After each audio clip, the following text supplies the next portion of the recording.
A few days ago, Google changed image editing forever with a new AI model that has the silliest name possible, Nano Banana, and they're going to bankrupt Photoshop. Photo editing tasks that took more than 1 hour are now easier than ever. If you don't like the hairstyle of your photos, just enter what you want it to be changed to. If you want to change the color tone of the image, just type it. It's just really as simple as that. No complex prompts or JSON prompting. Simply type what you want. I know a lot of graphic designers are going to get mad at this model because it's probably going to take away some of their jobs. It doesn't mean that you can't use this to your advantage. You can save a lot of your time when editing things. Another cool feature this tool has is that its character consistency is at a whole other new level. You can use just one photo of any character and make a bunch of variations, such as side profile views, and do other actions without changing the character.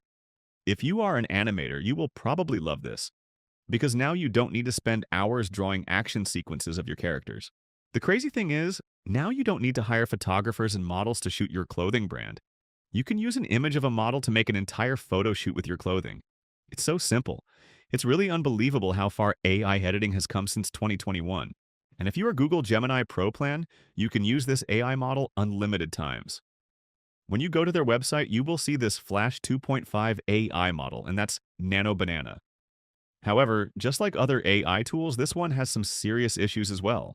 Here, I wanted this person to hold a gun. It's not a big deal, right? It's just a gun. But it seems like Google doesn't like that.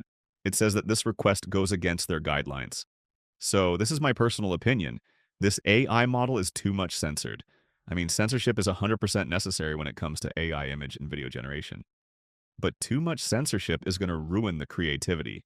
Apart from that, Flash 2.5, aka Nano Banana, is pretty decent and useful AI for all of us. Comment on what you think about this AI model, and I will see you guys in the next video.